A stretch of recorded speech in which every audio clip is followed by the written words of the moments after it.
This happened when I was in middle school. It was in the early hours of the day when I decided to excuse myself to go to the bathroom. In the middle of doing my business, the school's public address system chimed and announced that there was a lockdown, and it wasn't a drill. My heart sank as I didn't know what to do. I was worried that if I ran back to my classroom, the room would already be locked, and the intruder or whoever it was might spot me. That's why I decided to stay in the bathroom and crouched on the toilet bowl to hide my legs from the space underneath the stall. It was so quiet that I could almost hear my throbbing heartbeat. But then, the silence was shortly broken when the bathroom door flung open, and I heard heavy footsteps pacing around. I held my breath at that moment, knowing that whoever had joined me in the bathroom was the intruder. I remained quiet for minutes, but it felt like hours to me. The silence returned after a while, and I thought that the intruder must have left by now. But then, I heard someone say, "I see you." My heart sank, and I immediately looked up. I saw a head peering at me from the stall next to mine. The man had unkempt hair, and his eyes were very red. At that moment, I screamed, and the man tried to reach for my hair.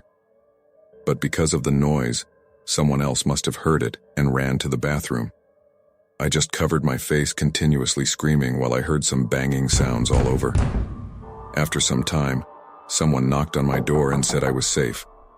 At first, I hesitated, but when I heard my homeroom teacher call out to me, I opened the door to my stall and ran to my teacher. It turns out the intruder was a homeless guy who had wandered into the school, all drugged. Thankfully, none of us were physically hurt, but I was emotionally traumatized by the encounter. I wouldn't go to any bathroom unless I had someone else with me after that incident. The whole experience left me traumatized.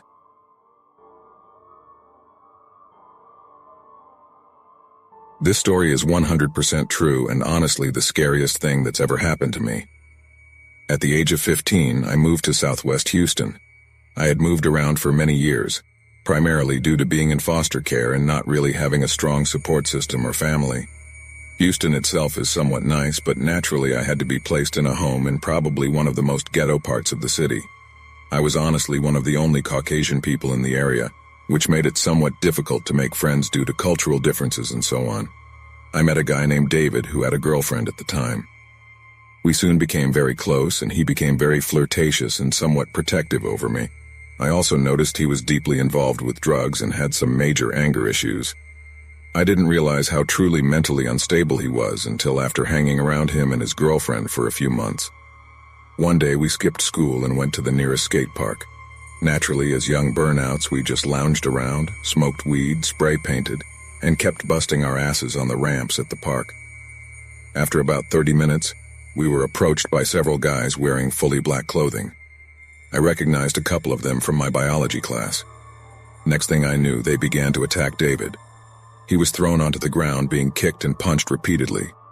I did my best to try and pry them off of David, but that only ended in me receiving several blows to the stomach and several other areas of my body until I could barely get up.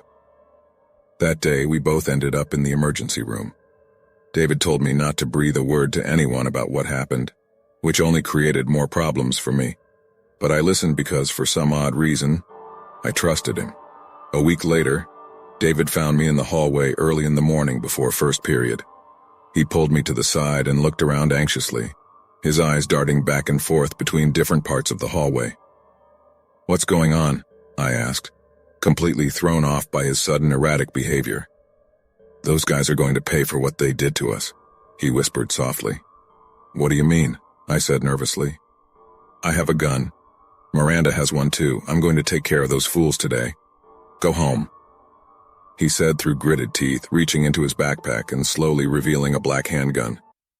I quickly placed my hand on his, pushing his hand further down into the backpack. "David, don't let anyone see that," I whispered quickly. My heart was pounding.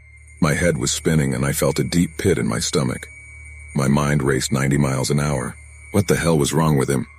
Why did his girlfriend Miranda have a gun? What the hell do I do? I don't want you to get hurt. I need to protect you, both of you. I trust you and I know you won't tell anyone," he said quietly, his eyes softening. My thoughts continued to race. and I did the only thing I thought I could. Try to get away from him and tell someone immediately. All right, whatever you're going to do, just wait. Let me get my foster sisters out first, okay? He nodded, and surprisingly, he let me go. I raced down 2 flights of stairs across the school courtyard and finally made it to the principal's office.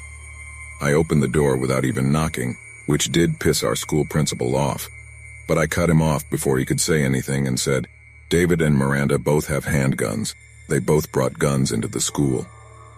A few minutes later, the school was put into lockdown and my only 2 friends I had that entire school year were arrested.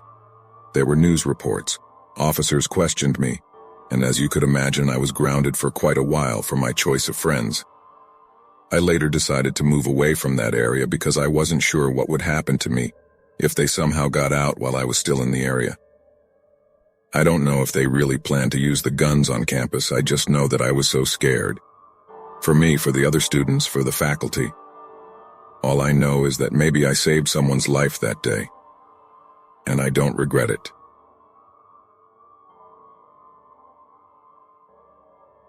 I live in a normal town, the kind of place where nothing out of the ordinary ever seemed to happen. Yet, no matter how ordinary life may have felt before, there was one event from my 7th grade year that etched itself into my memory like a haunting refrain. My history teacher was Mr. Johnson, a tall man with a black goatee. He had a unique way of handling the classroom, always maintaining a calm and collected demeanor. He was known for letting most things slide, which endeared him to his students. One seemingly ordinary day during a history period, we were wrapping up our presentations on the 7-Year War. I was engaged in a hushed conversation with my friend, whom I'll refer to as Mark. Laughter filled the room when the power suddenly flickered, causing the projector to briefly shut off. Most of my classmates chuckled it off, but I couldn't shake a growing sense of unease. I leaned over to Mark and whispered, "There's no storm. I wonder why the power would do that. I have a bad feeling about all this." Mark, ever the reassuring friend, replied in a calm tone, "It's probably nothing. Don't worry about it." Just as we were trying to brush off my anxiety, the classroom phone buzzed ominously. The secretary's voice crackled through the line, her tone tense as she addressed our teacher.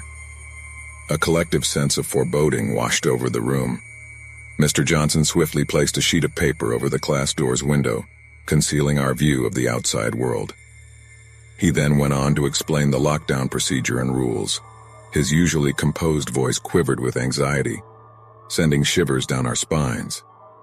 As he wrapped up his explanation, a sudden gasp from one of the girls in the class shattered the tense silence. She had glimpsed a man outside the school, trying to gain access through the recess yard. Panic rippled through the room when she cried out, "Lockdown, this is not a drill."